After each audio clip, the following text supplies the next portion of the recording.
Olá pessoal, tudo bem? Vamos aí na aula de hoje, né, dar continuidade aí aos nossos estudos dos crimes, né, nossa ementa do quinto termo dos crimes contra o patrimônio.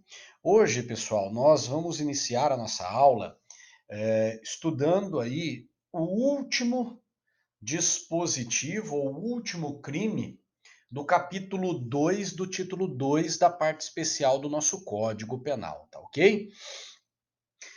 O capítulo 2 do roubo e da extorsão, nós vamos estudar hoje o artigo 160, que apresenta para a gente aí o chamado crime de extorsão indireta, tá certo?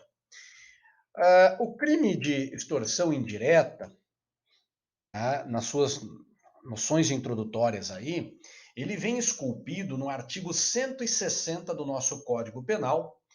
É uma figura típica, originária do Código, dezembro, né, de 1940. Então, o texto que nós encontramos, que nós vamos estudar hoje, é um texto que ele vem esculpido desde dezembro de 1940, né? Não houveram alterações durante todo esse período. Muito desta questão da falta de alterações é justamente pela pouca importância, e aí eu peço licença a vocês para a gente fazer esse comentário, né? Pela pouca importância que o crime de extorsão indireta representa para o nosso Código Penal, para o nosso cotidiano. Conforme a gente for estudando aí, você verificará que esse crime do artigo 160, ele dificilmente acontece. E nas suas poucas possibilidades de ocorrência, né, nós temos aí, digamos, um único cenário, tá? Que podemos dizer aí mais recorrente, mais ocorrente na sociedade de hoje, tá? Talvez, e aí me cabe também ressaltar, né? Talvez, historicamente dizendo, lá na década de 40, 50, né, esse tipo penal ele tivesse uma importância maior. Hoje, essa importância ela é diminuta e como você verificará mais adiante, eu já ressaltei, né, a sua aplicação aí, ela hoje, né, odiernamente dizendo, ela se aplica somente a assim, um caso que acontece com mais frequência. Essa é a verdade, tá ok? Daqui a pouquinho a gente vai chegar nessas explanações. Eu vou explicar para vocês qual é esse caso mais dos poucos que acontece do 160, a maioria deles é desse único caso, tá ok?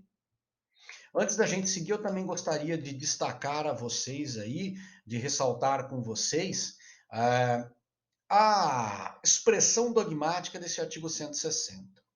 Lá em 1940, quando ele foi esculpido, o seu objetivo primordial era proteger, penalmente dizendo, né, tutelar de forma penal a relação entre o credor e o devedor. E aí eu sou obrigado a dizer e a pontuar desde já que a proteção ela é em favor, né, do devedor e contra o credor. Então, basicamente, como nós colocamos aqui, né, em negrito aí na parte inferior do slide, proteger o economicamente fraco diante do economicamente forte. Bom, não precisa muito exercício, não precisa muita exigência, né, intelectual para entender que o economicamente fraco é justamente o devedor e que o economicamente forte é justamente o credor. Então, para a gente arrematar e antes de seguir, eu quero que você tenha em mente o seguinte: o artigo 160 ele tem por objetivo proteger uma relação de credor e devedor, duas pessoas, dois polos de uma mesma relação jurídica. E especificamente nesta medida, dois pontos. O devedor, que é o economicamente fraco, é a pessoa protegida, e o credor, o economicamente forte, é a pessoa sobre o qual recai, né, a punição caso extrapole nos limites previstos na norma penal do artigo 160, tá bom? Guardada, digamos, esta ideia, nós podemos seguir aí em relação à figura simples, ou também chamada de figura principal. Diz o nosso artigo 160, caput do Código Penal. Exigir ou receber, como garantia de dívida, abusando da situação de alguém, documento que pode dar causa a procedimento criminal contra a vítima ou contra terceiro. Pena, reclusão de 1 a 3 anos e multa. Então perceba que, inicialmente, o nosso artigo 160 ele é classificado como um crime de médio potencial ofensivo, uma vez que sua pena é de 1 a 3 anos. Não é considerado um crime de menor potencial ofensivo, porque a pena máxima é de 3 e não de 2. E é considerado de médio potencial ofensivo porque nós podemos aplicar, né, enquanto punição, a regra do artigo 89 da Lei 9.099, tá certo? Percebam outro detalhe aí, né? Embora o nome em iuris apresentado pelo nosso Código Penal seja extorsão, a leitura do tipo penal não traz a previsão, pelo menos explícita, não traz a previsão nem da violência própria, nem da violência imprópria, nem mesmo da grave ameaça. Né? Não há previsão de violência física ou moral neste caso, tá certo? Mais uma vez, o verbo fala em exigir ou receber, enquanto núcleo do tipo, enquanto conduta. Como garantia de dívida, é a única conjugação. Abusando da situação de alguém. Não há previsão, mais uma vez, de violência, seja ela física ou moral, tá certo? Mas mais adiante a gente vai voltar nesse tema aí. Eu só quero já chamar a sua atenção a respeito deste detalhe, desta característica do artigo 160, para que você possa já ir formando a sua concepção e formando a sua habilidade quanto à aplicação desse artigo 160, tá certo? Bem jurídico protegido. Bom, não poderia ser diferente. Nós temos aí o patrimônio, né? Mais uma vez, não canso, né, de dizer a vocês, a nossa emenda do 5º termo trata justamente dos crimes contra o patrimônio, então, necessariamente, o primeiro bem jurídico protegido que nós temos que lembrar aqui no crime de extorsão mediante sequestro é justamente a questão do patrimônio. E o segundo bem jurídico protegido aí, isso é uma expressão trazida pela doutrina justamente com base no verbo exigir, é a liberdade individual. Segundo a doutrina nos ensina, todo aquele que sofre uma exigência, ele necessariamente é constrangido. Olha aí no canto inferior direito, né, no quadro, né, que eu coloquei até em negrito, desculpa, em itálico aí, né? Em razão de sua necessidade econômica, a vítima é constrangida a fazer o que a lei não manda. Então perceba que, baseado no verbo exigir, a doutrina ela indica que há por parte do nosso criminoso, do nosso autor do crime, né, a prática de um constrangimento contra a vítima. Logo, este constrangimento, que, né, digamos, representa o verbo exigir, aponta que a liberdade individual do cidadão também é atingida. Né? Isso daí, pessoal, digamos, essa forma interpretativa, esta corrente hermenêutica do artigo 160 em relação ao verbo exigir, é até um reflexo da própria classificação dada pelo Código Penal ao crime de extorsão indireta. Não sei se você recorda lá no início, mas ele está lá no capítulo do roubo e da extorsão. Assim como nós vimos no estudo do artigo 159, onde a violência estava implícita, quando nós estudamos o artigo 159, quando a grave ameaça estava implícita, afinal de contas, ninguém pode sofrer um crime de extorsão mediante sequestro se, por vontade própria, ele restringe a sua liberdade, não há que se falar. Então, aqui, a doutrina, ela tem que pontuar, a jurisprudência ela tem que nos indicar, né, a existência também de uma, digamos, conduta que venha a atingir, além do patrimônio, a liberdade individual do cidadão. Porque se a liberdade individual, se o poder de escolha, né, e a liberdade individual enquanto expressão, justamente traduzida no poder de escolha da nossa vítima, se a vítima pudesse ter o poder de escolha e, consequentemente, ele entregasse o documento, não poderíamos falar em extorsão. Então, o crime, enquanto verbo exigir, o receber não, tá? Porque o receber a gente vai ver que não há essa, digamos, pelo menos diretamente, né, o atingimento desta afronta à liberdade individual. Mas o verbo exigir representa muito bem, né, essa questão da vítima não ter a possibilidade de escolha.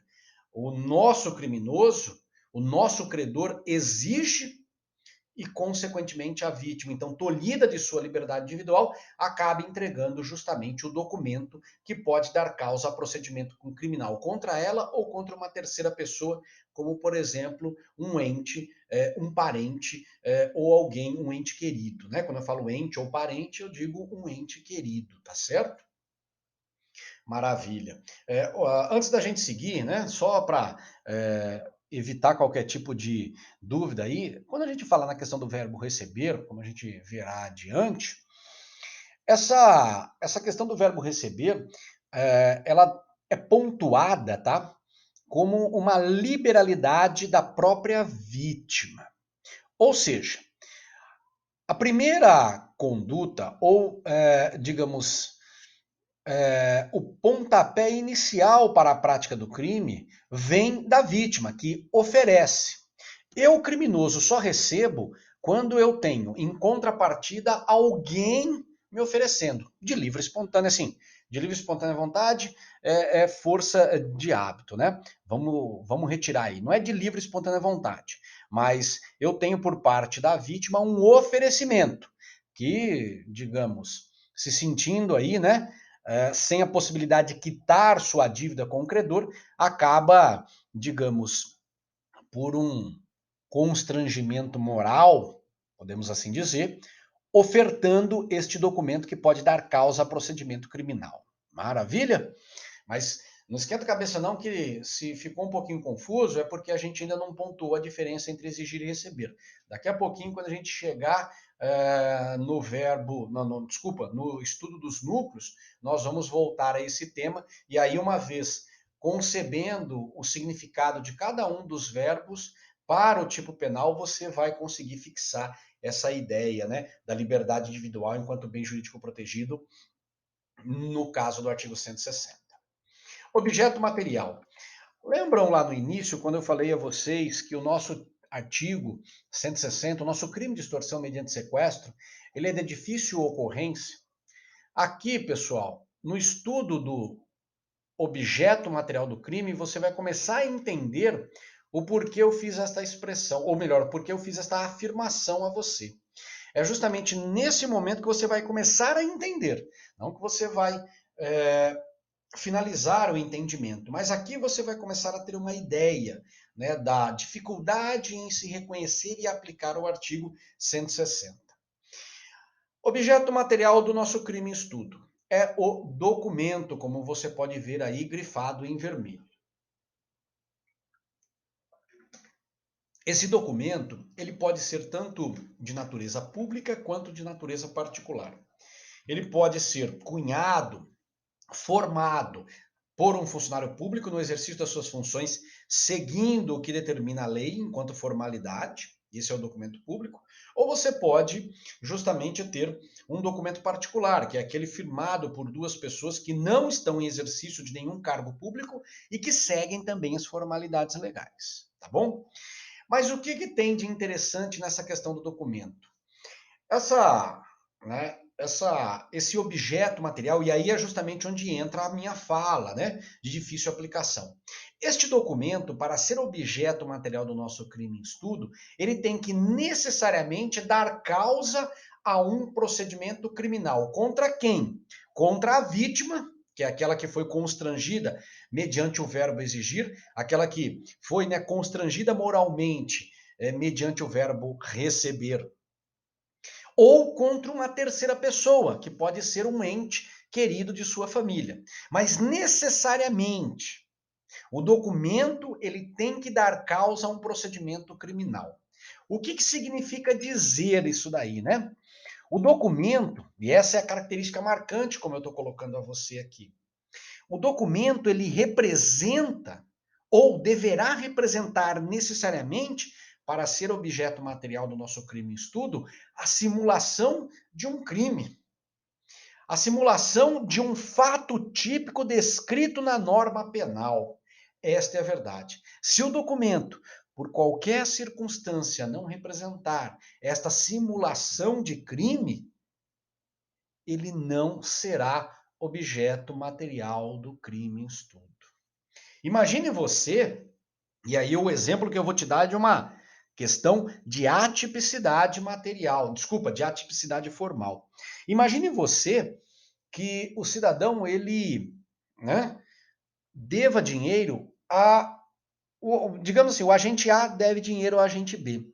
O agente B, buscando ou, digamos, pensando em proteger essa sua dívida, ele fala assim, tudo bem, o agente B fala, né, pro A, tudo bem, você está me devendo. Olha, mas eu preciso ter uma garantia dessa dívida. Tá certo que você não pode me pagar agora, tudo, né? Não estou exigindo que você me pague agora, mas então, pelo menos, vamos formalizar esta dívida através de um documento. E aí o agente A, então, aceitando esta possibilidade, o que ele faz? Ele assina, por exemplo, uma nota promissória. Entrega essa nota promissória como uma garantia de dívida para o pagamento daqui 90, daqui 120 dias dessa dívida. Então, assim, tudo bem, está aqui a nota promissória, o vencimento dela é para daqui 120 dias. Essa nota promissória, pergunto a você, que é um documento que representa uma dívida entre credor e devedor, ele representa necessariamente um crime? Se, considerando, tá? Que foi efetivamente assinada pelo devedor e efetivamente preenchida em favor do credor. Esse documento não representa um crime. Esse documento representa nada mais, nada menos do que uma relação jurídica protegida pelo direito. Então, esta nota promissória não pode ser objeto material do nosso crime em estudo, porque ele não é uma simulação de crime. Quando que essa nota promissória poderia ser objeto material do crime em estudo? Olha aqui o exemplo do teu lado direito aí, ó. Quando este título de dívida, no caso a nota promissória, apresente o quê? A falsificação de uma assinatura, por exemplo, do fiador ou do avalista. Por quê? Porque a falsificação da assinatura, esta sim representa um crime. Um crime de, né? De fraude, de falsificação de documento particular, por exemplo, que é do 298, se a gente pensar na questão da nota promissória. Então, né, ou outro, né, eu digo assim, tem outros crimes de falso, né, que a gente encontra no Código Penal, são vários, diga-se de passagem, né, eu citei um deles, mas começa ali no 296, tá certo? Vai ser objeto até os crimes de falso, é objeto de estudo no 6º termo. Mas voltando aqui ao nosso artigo, nosso 160. Se a nota promissória, é isso que eu quero que você tenha na sua cabecinha, se a nota promissória ela foi preenchida, ela foi formalizada de acordo com o que determina a lei, ela não poderá ser objeto material do crime em estudo, mesmo que haja uma exigência por parte do credor. Por quê? Porque o documento não é uma simulação de crime. Ué, afinal de contas, o credor não tem direito de exigir do devedor a garantia da dívida? Ele tem, perfeitamente. Aonde que está o crime, então? Quando o credor exige do devedor um documento que vai muito além da garantia da dívida, que é justamente o quê? Um documento, e aí se me permitam, né? Um documento, para a gente voltar aqui ao texto, um documento que pode dar causa a um procedimento criminal. Uma nota promissória formalizada de acordo com a lei, o máximo que ela pode ensejar é uma ação de execução na esfera civil. Agora, uma nota promissória onde o credor exija do devedor que ele falsifique a assinatura do fiador ou do avalista, essa é uma nota promissória que representa um crime de falsificação de documento. Logo, ele pode representar também objeto material do nosso crime de extorsão indireta. Perceberam a distinção e perceberam que esta ideia, esta concepção, ela fundamenta justamente aquilo que eu acabei de dizer lá no início da aula, que o nosso crime do artigo 160 é de difícil ocorrência, porque não basta exigir um documento, o credor enquanto autor do crime, mas ele tem que exigir um documento que represente falsamente a existência de um crime. É por isso que o balãozinho aqui, à vossa esquerda, diz simulação de um crime, tá certo? Vamos continuar aí, ó. Uma perguntinha muito interessante, né? É preciso haver a instauração do procedimento, digamos, do processo criminal, do inquérito policial, para o crime em estudo estar consumado, digamos assim? Não é preciso, né? Basta que haja a exigência, basta que haja o recebimento, independentemente de qualquer instauração de procedimento criminal, e eu digo procedimento no sentido amplo. Pode ser o processo penal, lá em juízo, ou pode ser o inquérito policial, que é um procedimento administrativo de apuração de um crime. Olha aí, né? Nas palavras do Nelson Hungria, que ele diz assim, ó, tem que ficar bem acentuado o caráter de simulação do corpo de delito. Essa expressão, até simulação de corpo de delito, pessoal, é uma expressão que hoje não caiu em desuso. Não é que está errado, tá? Mas é uma, digamos, uma expressão cunhada pela doutrina mais antiga. A simulação de um corpo de delito nada mais é do que a simulação de um crime. Corpo de delito não é o corpo físico da vítima, não, tá? Digamos assim, o corpo humano. Não é isto. Corpo do delito é todo aquele objeto que representa a prática do crime. Que pode ser o corpo humano no homicídio, mas que pode ser a res furtiva no furto, que pode ser a lesão corporal no corpo humano, no roubo ou na extorsão, tá ok? Mais uma vez, a simulação de um crime que nunca existiu, né?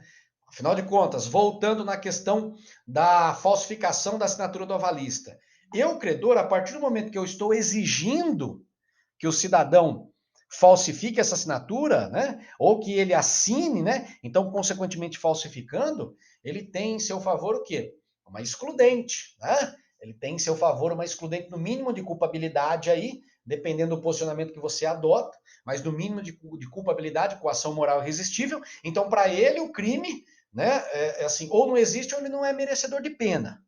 Agora, para o nosso credor que exigiu que ele fizesse, para o nosso credor sobra a extorsão indireta do artigo 160, tá ok? Núcleo do tipo penal. Exigir e receber. Exigir, obrigar. É por isso que nós falamos, tá?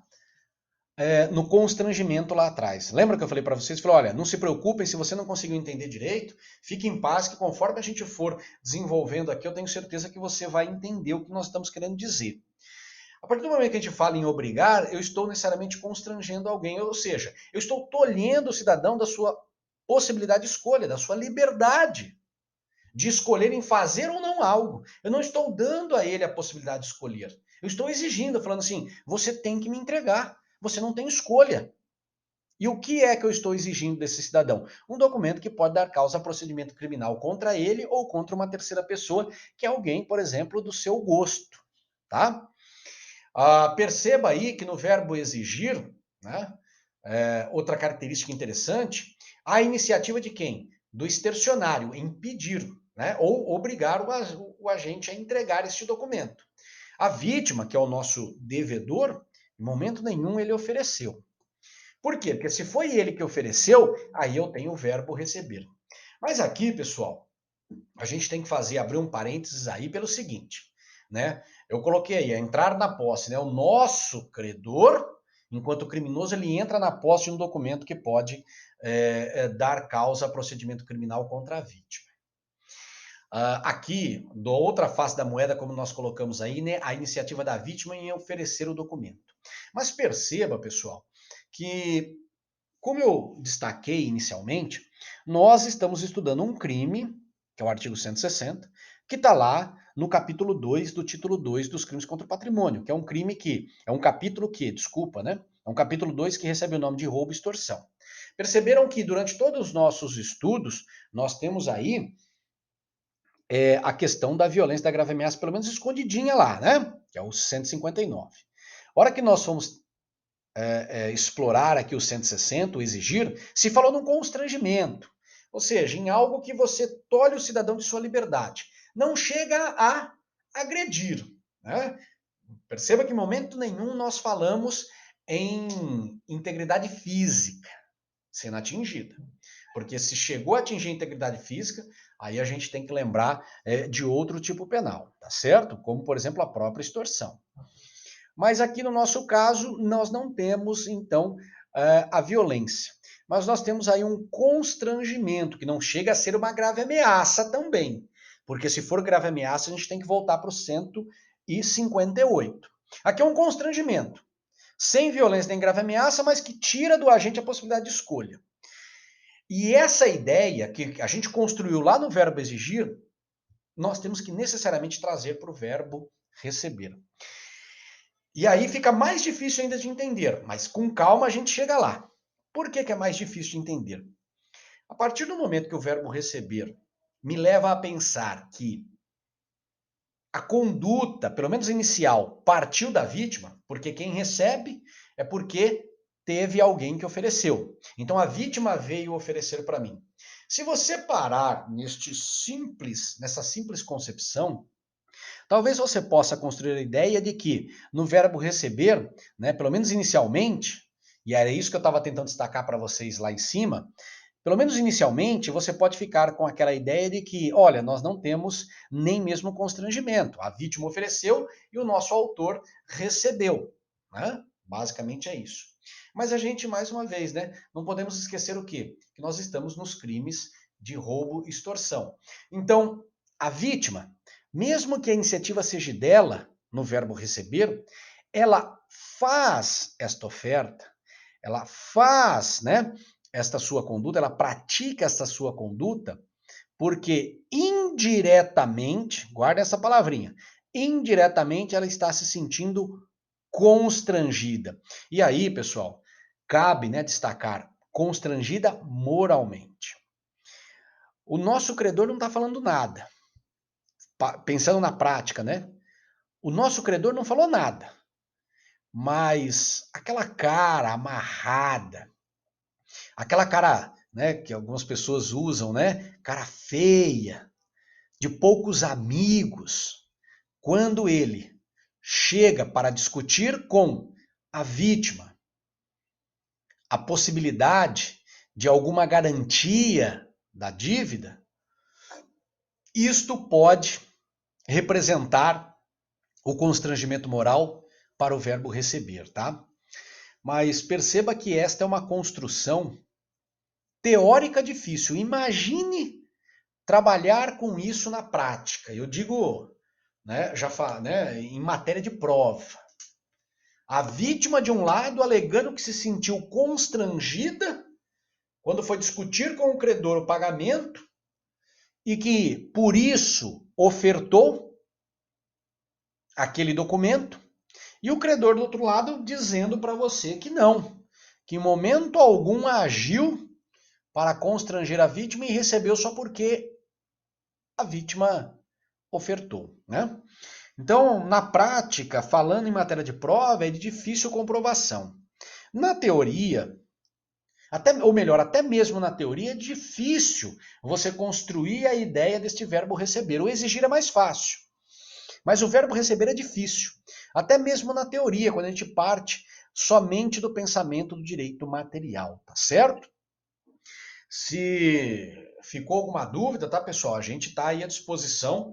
Eu creio que, com as minhas palavras, eu fui bastante claro, né, no ensinamento desta distinção e destes pontos, mas se ficou alguma dúvida, por favor, né, entre em contato que a gente discute um pouco mais essa questão e até mesmo constrói a partir do seu pensamento. A gente vai buscar construir, né, a habilidade para distinção aí e, consequentemente, digamos assim, do reconhecimento do verbo receber enquanto núcleo do tipo da extorsão indireta do artigo 160, tá bom?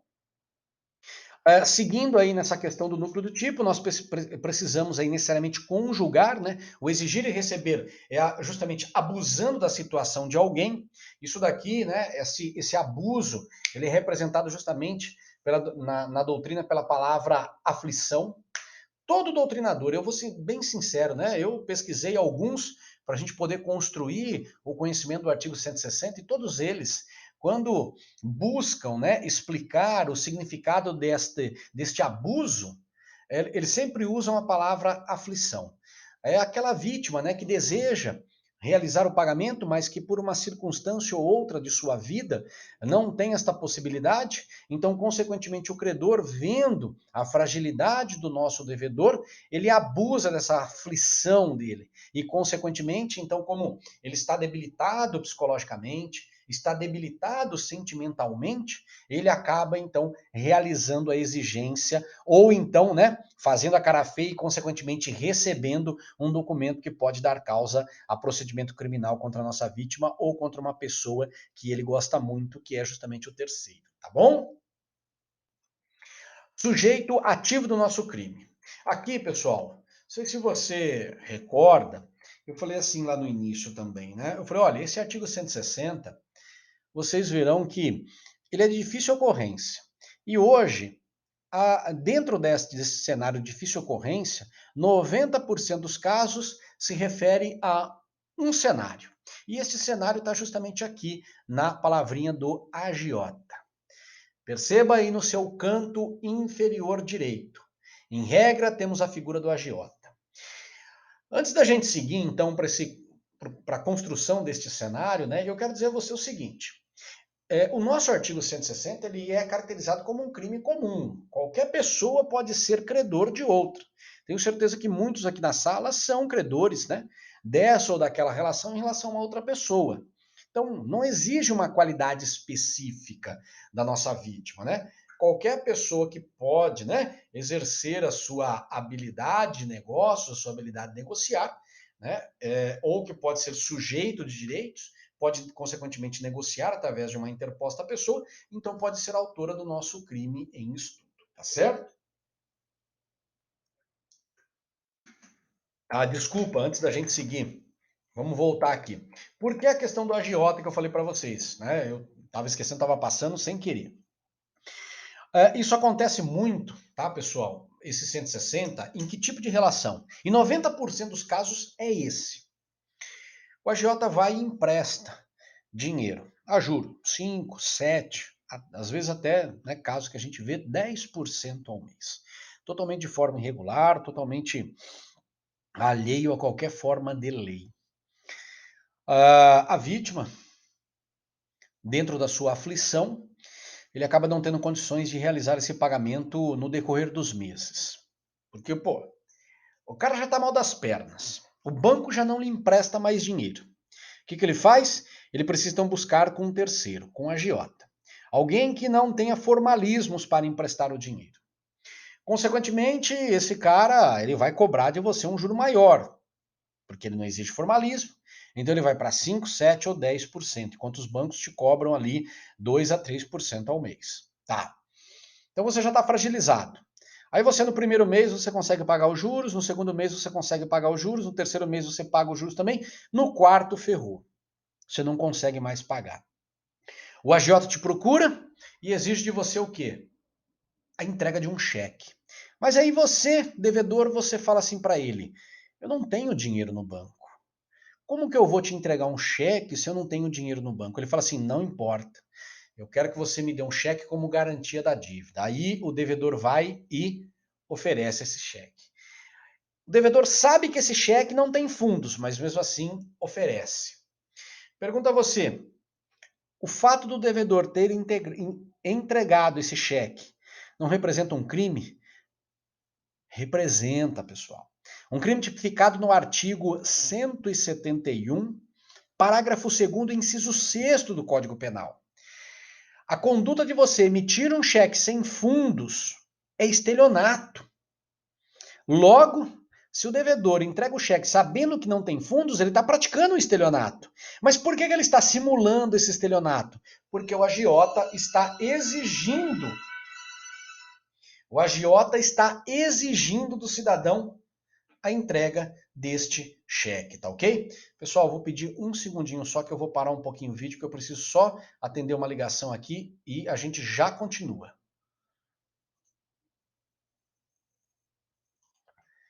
Vamos lá, pessoal, vamos continuar. Me perdoem aí a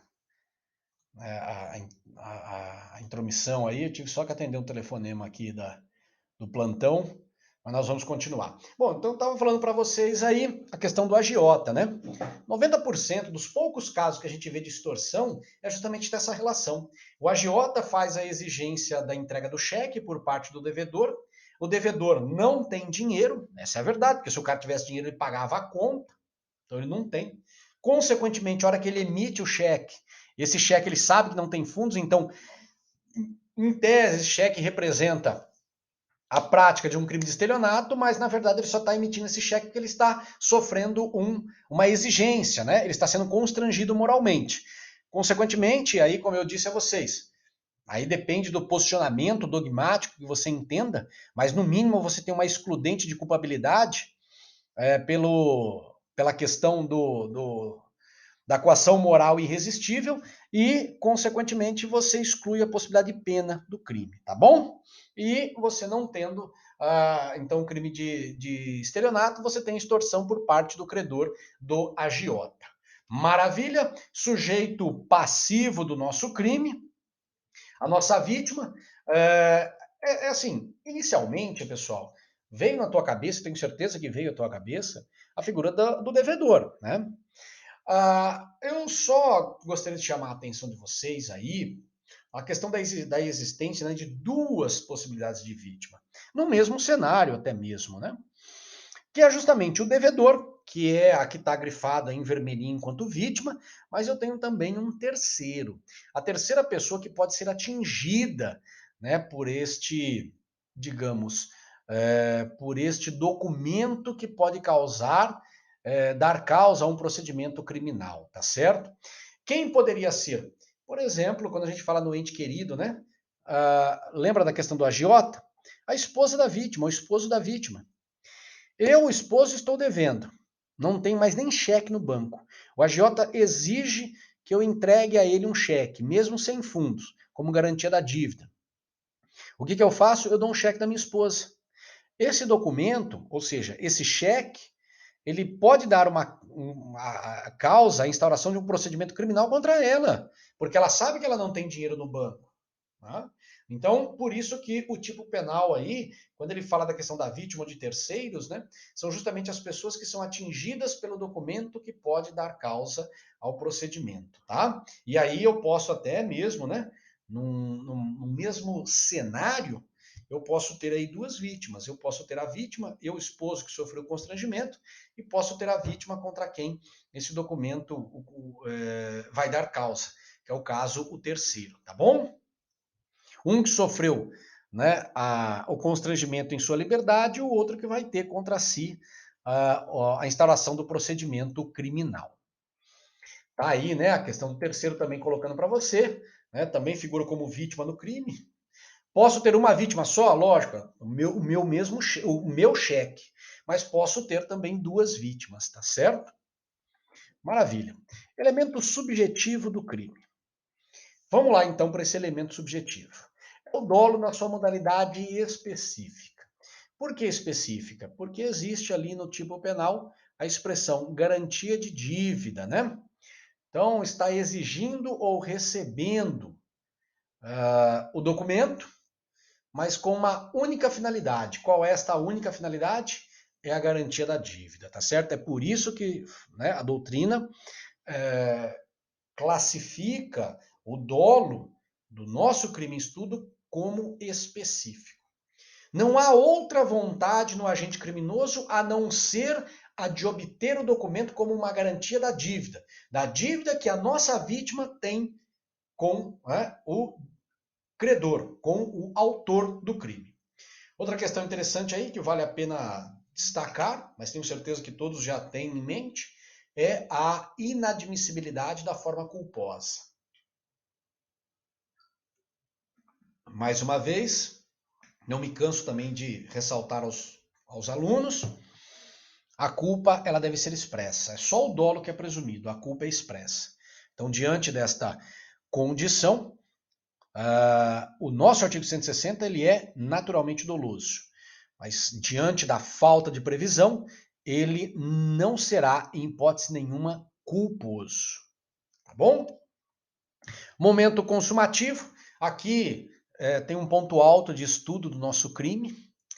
Confesso a vocês que se existe uma pergunta possível que esse que vos fala pode fazer na prova desse artigo 160, porque o resto é muito fácil, está justamente no momento consumativo. Você vai entender o porquê que eu estou dizendo isso. O momento consumativo e, consequentemente, a classificação do nosso crime enquanto momento consumativo vai depender de qual dos núcleos do tipo que você considera. Olha que coisa interessante. A classificação ela pode variar de acordo com o núcleo que você escolher. Se eu estiver no núcleo exigir, o nosso crime será formal. Por quê? A consumação ocorrerá no instante em que o agente realizar o constrangimento. No exato momento em que o nosso criminoso executar a exigência. Independentemente, que fique gravado na tua cabeça isso, da efetiva entrega desse documento que pode dar causa a procedimento criminal. Não precisa a efetiva entrega, basta exigir. Mais uma vez, por que é crime formal? Porque, embora tenhamos a previsão do resultado, no verbo exigir, este resultado não é necessário para a consumação.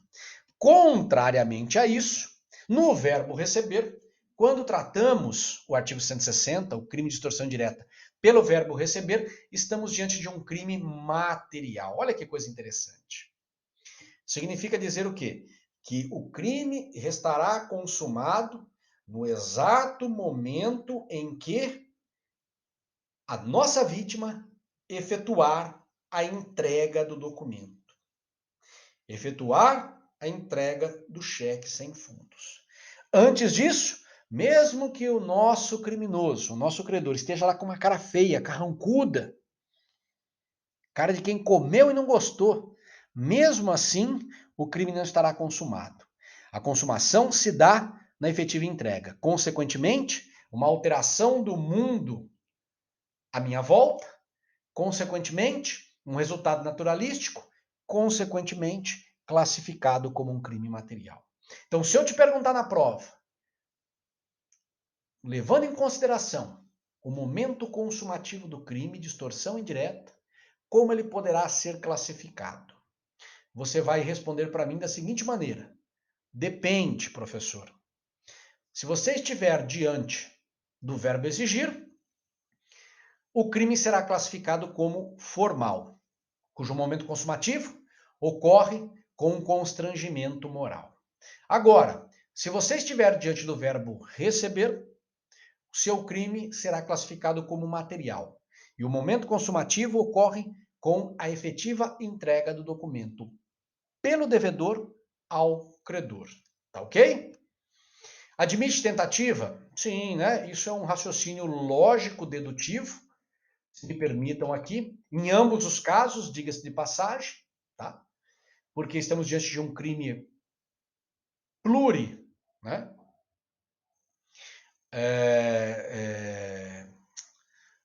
Plurissubjetiva, plurissubsistente, desculpa, olha aqui o professor esquecendo, né? Plurissubsistente, uma conduta, vários atos. Se a interrupção da conduta em atos que não levaram à consumação, eu tenho a tentativa. E para finalizar aí, a ação penal, uma questão meramente processual, mas a natureza da ação penal ela é pública incondicionada, tá ok? E com isso, pessoal, nós finalizamos aí o estudo da extorsão indireta. Não quero dizer a vocês que terminamos ainda a aula de hoje, porque o nosso crime de extorsão indireta é muito fácil de estudar, né? E proponho a vocês aí que, né, iniciemos aí o crime de alteração de limites, usurpação de águas e esbulho possessório. Partimos para o estudo do artigo 161. Antes da gente seguir, eu gostaria aí de pontuar com vocês a seguinte questão. Percebam, pessoal, que encerramos o estudo do capítulo 2, do título 2, da parte especial do nosso código. O título 2 dos crimes contra o patrimônio, no capítulo 2, que fala do roubo e da extorsão, ele tem início lá com o roubo no artigo 157 e vai até o 160, que é a extorsão indireta, que nós acabamos de estudar. O capítulo 3, ele já trata, né, dos crimes denominados ou classificados como da usurpação. E esse artigo 161, que inaugura, né, este capítulo 3, ele apresenta uma característica muito interessante. Uma característica dogmática interessantíssima. Por quê? É um dispositivo que, na verdade, nos apresenta três crimes.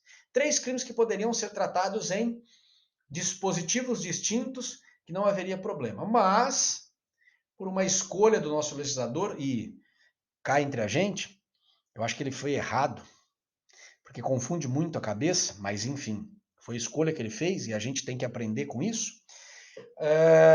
Ele nos apresenta aí três crimes: alteração de limites, usurpação de águas e esbulho possessório.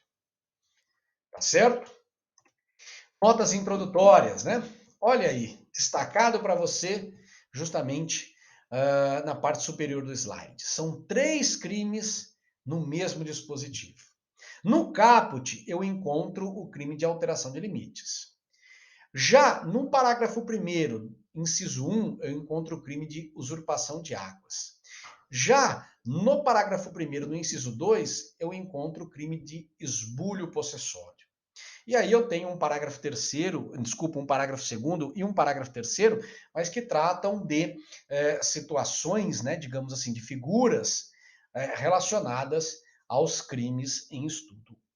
O parágrafo 2º traz uma questão de acumulação de pena e o parágrafo 3º traz uma regra de natureza da ação penal, tá certo? Olha que coisa interessante. Então, vamos iniciar agora o estudo do crime de alteração de limites, que vem previsto no artigo 161 caput, tá certo? E ele é único, ele não tem outro. Digamos, quando eu falo que ele é único, porque ele é independente dos parágrafos, do parágrafo 1º, incisos, aí sim pluralidade, né? Incisos 1 e 2. Nós aprendemos na faculdade que os parágrafos, eles sempre são figuras agregadas à figura principal. No nosso artigo 161, essa regra não se aplica. O parágrafo 1º, nos incisos 1 e 2, não são valores agregados ao caput, são totalmente independentes. São crimes totalmente independentes. Essa é a verdade. Tá certo? Alteração de limites. Suprimir ou deslocar tapume, marco ou qualquer outro sinal indicativo de linha divisória para apropriar-se no todo ou em parte de coisa imóvel alheia. Pena detenção de 1 a 6 meses e multa. Nobres combatentes, antes da gente seguir, eu só gostaria de ressaltar a vocês o seguinte. Perceba, ao final do preceito secundário da norma, a expressão coisa imóvel alheia. Até agora,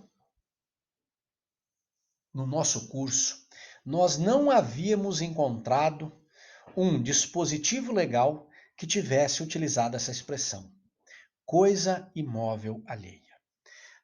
Não sei se você recorda, mas quando nós falamos do artigo 155, falamos em coisa móvel alheia. Seguimos dessa mesma forma pelo 156 e pelo 157. Quando passamos por artigos 158, 159 e 160, né, também não encontramos as expressões. No 158, a vantagem indevida. No 159, o preço de resgate, né? O preço, ou na condição de preço ou resgate, condição ou preço de resgate. E quando falamos no 160, falamos da questão do documento. Mas em momento algum nós utilizamos a questão da coisa alheia móvel. O que significa dizer isso? O que eu quero cultuar na tua cabecinha aí enquanto pensamento? O artigo 161 está na mesma medida do artigo 155 para a proteção da coisa imóvel alheia. Vamos avançar um pouco nessa ideia. Enquanto o artigo 155 protege a coisa móvel alheia, o 161 protege a coisa imóvel alheia. Né? Guardadas as distinções, nós temos aí o quê? 2 artigos que visam proteger o patrimônio. Ora, quando a coisa é móvel, e aí é o 155, ora, quando a coisa é imóvel, e aí nós temos o 161, tá certo? Então vamos seguir aí ao estudo, e aí você vai entender um pouco mais, né, justamente como se dá a proteção da coisa imóvel ali. Afinal de contas, né, você não consegue tirar o terreno, né? Diga, eu tenho um sítio. Esse nosso artigo 161 protege o sítio. Como que eu vou tirar o sítio da cidade de Presidente Prudente, aquele espaço, né, territorial, e levar esse sítio para a cidade de, por exemplo, Sandovalina, para a cidade de Teodoro Sampaio? Não dá. Isso é impossível de acontecer. Né? Por isso que nós falamos em coisa imóvel aqui. Vamos lá, vamos estudar então o crime de alteração de limites. Bem jurídico protegido. Se eu não consigo levar o meu sítio, que está situado na cidade de Presidente Prudente, para Teodoro Sampaio, é porque o bem jurídico protegido é e deve ser representado pelo patrimônio. O patrimônio enquanto coisa imóvel, bem imóvel. E aí vai uma informação importante. Né? Esse bem imóvel, né, nos faz lembrar das lições, não todas, né, mas das lições do Código Civil. Eu digo para você que não todas, né, porque, como já chamei tua atenção, quando nós estudamos o artigo 155,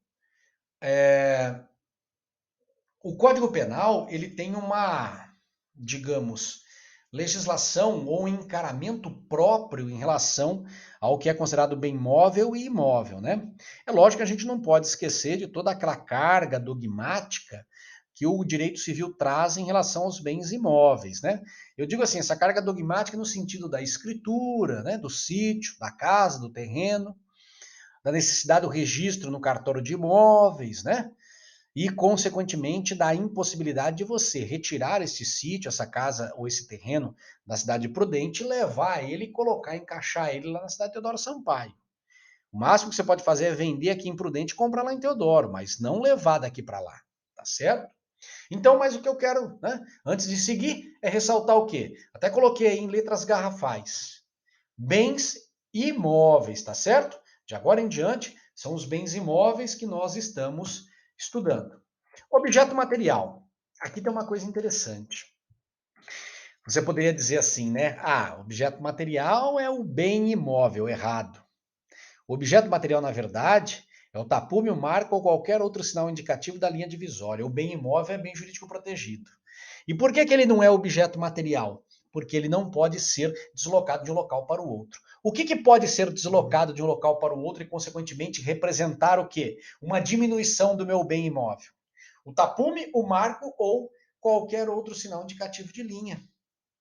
Esta é justamente a razão de esses 3 elementos serem considerados como, né, bens materiais do crime em estudo.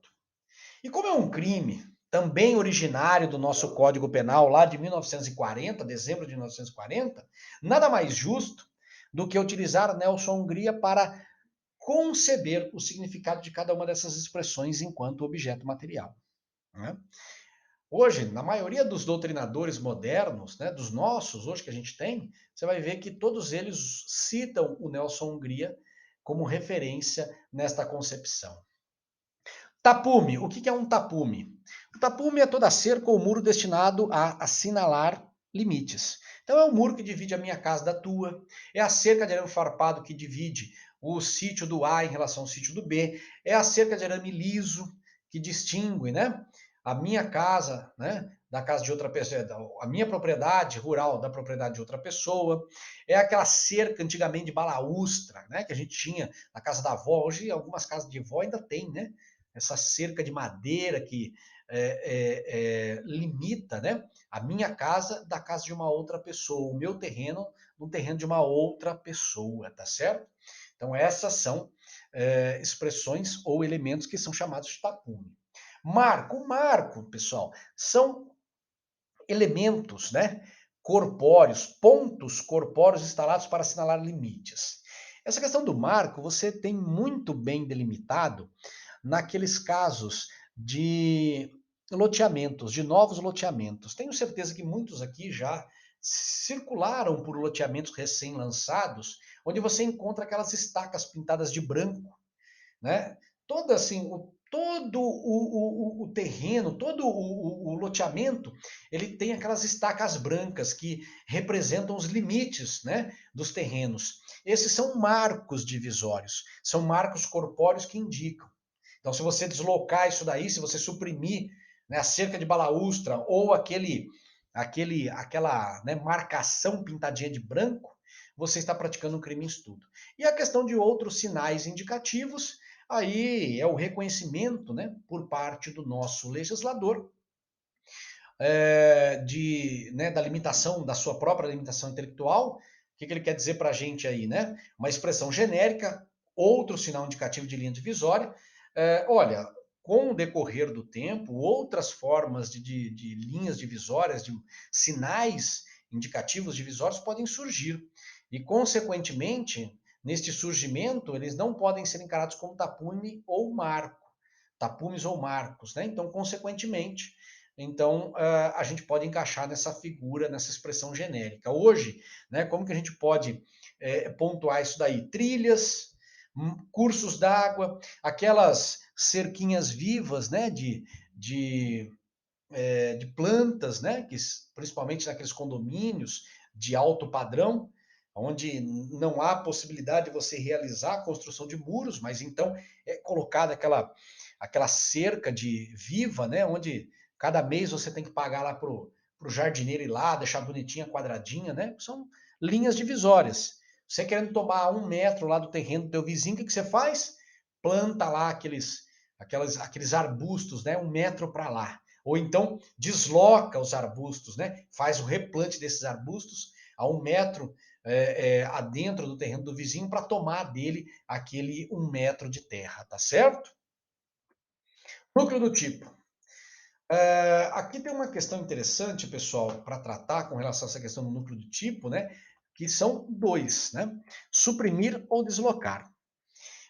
Antes da gente entrar necessariamente na questão que eu digo a vocês, que é uma questão interessante, né? É uma divisão, na verdade, que se tem na doutrina. Vamos entender o significado aí, bastante simplório, tá? Diga-se de passagem. Suprimir é eliminar, fazer desaparecer, né? Deixa de existir. Já agora, o deslocar, não. O deslocar é mudar do local originalmente previsto. O tapume, ou o marco, né, ou a cerca viva, ela continua a existir. Mas o que, na verdade, ocorre é uma mera mudança desses elementos e que, consequentemente, essa mudança vem a representar uma perda da coisa imóvel de uma das partes, que é a vítima, e o ganho de uma coisa imóvel por outra parte, que é o nosso criminoso, tá? E aí vem a pergunta que eu falei para vocês. É preciso que os sinais da demarcação desapareçam por completo? Basicamente, a pergunta ela te leva a pensar o seguinte: o cidadão foi lá e suprimiu a cerca, fez desaparecer, ou então, né, deslocou a cerca. Ele precisa, nesta mesma toada, por exemplo, fazer com que os buracos aonde essa cerca estava enraizada, estava posta também sejam, né, desconsiderados, também desapareçam? Essa é basicamente a pergunta. E nesse caso, pessoal, como eu destaquei, né, nós temos aí uma certa divisão na doutrina, tá? Em relação a esse pensamento. Falar em jurisprudência, difícil você encontrar alguma coisa nesse sentido. Então a gente fica na doutrina. O nosso César Roberto Bittencourt, ele nos ensina o seguinte, que a conduta tem que fazer desaparecer por completo qualquer forma de sinal. Então, se você tirou a cerca, mas tá ali, né, digamos, o sinal que ali existiu uma cerca, como por exemplo os vários buracos deixados pelas estacas, não há o crime em estudo. Por isso que ele fala, ó, tapar os buracos após a exclusão da cerca. Agora, o nosso doutrinador Rogério Greco, por sua vez, ele fala o seguinte, né, não há necessidade, não é preciso que desapareça por completo os sinais. Eu, na minha singela opinião, eu acho que o Rogério Greco está correto pelo seguinte, uma questão simplesmente de interpretação.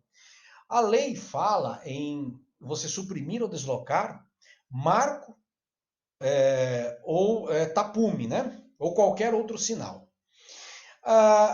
Assim, pessoal, na minha singela opinião, é lógico que se a gente for falar em buracos de cerca, né? No chão, é lógico que não é o tapume, esse buraco não é tapume, ele foi deixado pelo tapume, mas não é tapume, e também não é marco, tá? Não é marco. Mas assim, eu também, na minha singela opinião, e concordo com o Rogério Greco, eu acho que esses sinais no chão também não podem ser encarados como qualquer outro tipo de sinal deixado. Ou melhor, qualquer outro tipo de sinal que possa representar a demarcação. Por quê? Originariamente, aqueles buracos não foram feitos para delimitar a linha de dois terrenos, de dois imóveis, de dois bens imóveis. Eles surgiram a partir do momento que eu tirei a cerca. A cerca, sim, ela foi deixada no local, foi posta no local para representar a linha divisória. Então, baseado justamente nesse pensamento, eu acho que o Rogério Greco, né, está com a razão. Então, a conduta, ela não precisa fazer desaparecer por completo os sinais da demarcação. Precisa fazer desaparecer por completo aquele limite colocado pelo homem, que é o tapume, é o tapume, é o marco ou qualquer outro sinal, que pode ser um curso d'água, que pode ser uma trilha ou que pode ser uma cerca viva. Mas, mais uma vez, o buraco deixado pela cerca não foi um sinal criado pelo homem para representar a divisão. Muito pelo contrário. Foi um sinal deixado pelo criminoso após praticar a conduta criminosa. Tá bom? Mas é lógico que quem sou eu para discordar do nosso Sérgio Roberto Bittencourt? Se você, na sua concepção, acredita que o nosso doutrinador César Roberto Bittencourt está com a razão, né? Quem sou eu para dizer o contrário? Basta fundamentar de forma correta, tá certo? Elemento normativo aí, né? Uma questãozinha também básica, só para a gente terminar a aula de hoje. Coisa imóvel, né? É o bem imóvel segundo o Código Civil. Nós já falamos, né? Sobre isso daí. A concepção do bem imóvel, a gente, pelo menos a inicial, né? A gente busca lá no Código Civil. É lógico que o nosso Código Penal existem algumas regras próprias, né? Como, por exemplo, quando nós vimos lá no furto a questão do navio, né? O navio, a aeronave, considerado bem imóvel pelo Código Civil, mas para o Código Penal ele é um bem móvel, né? Então a gente aplica só esses, digamos, essas exceções, esses aspectos próprios do direito penal. E alheio é pertencer sempre a outra pessoa. Se eu dentro da minha própria propriedade, né, os piquetes que eu tenho lá, ou o muro que eu tenho lá dividindo um terreno que é meu, e eu, né, por qualquer circunstância, tenha por bem o deslocamento, né, ou a supressão dessas linhas divisórias dentro do meu próprio imóvel, eu não pratico crime algum. Por quê? Tanto o imóvel A quanto o imóvel B, ou o pedaço de terra A ou o pedaço de terra B, me pertence, tá certo? E com isso, pessoal, terminamos a aula de hoje aí. Espero que todos tenham um ótimo dia aí, né? E na próxima aula seguimos a partir desse slide aqui, tá ok? Valeu, pessoal. Bom descanso a todos.